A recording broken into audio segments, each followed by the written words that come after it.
Freedom, sort of. When Didcot serfs got a life beyond the soil. Picture this, medieval Didcot, not a train in sight, no power station humming, just rolling fields, the gentle lowing of oxen.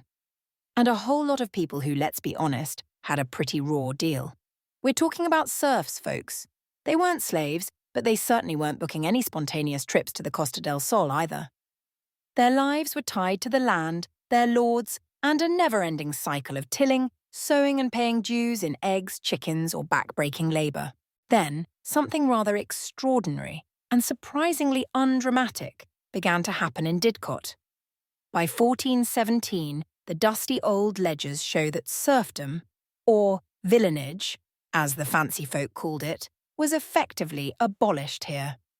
Now, before you imagine a rousing speech by a medieval braveheart or a huge peasant revolt demanding freedom, the reality was a bit more administrative. So, what happened? Did a memo get circulated? Well, kind of. The Black Death, that rather unpleasant pandemic of the mid-14th century, had wiped out a huge chunk of the population.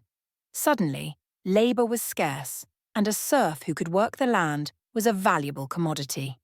Lords, ever practical, realised that offering a bit more freedom, and maybe even a tiny wage, was a great way to keep their estates running and prevent their workforce from scarpering off to the next village where the grass, quite literally, looked greener. In Didcot, this transition seems to have been relatively peaceful.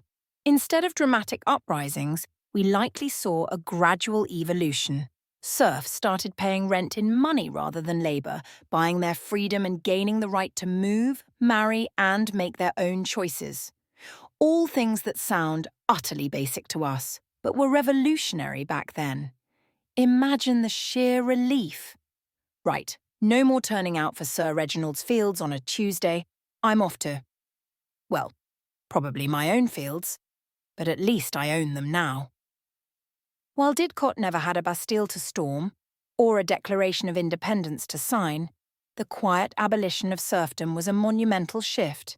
It paved the way for a more mobile, independent populace, slowly chipping away at the rigid social structures of the time. It was the first tiny whisper of individual liberty echoing across the Berkshire countryside. So next time you're passing through Didcot, spare a thought for those medieval folk.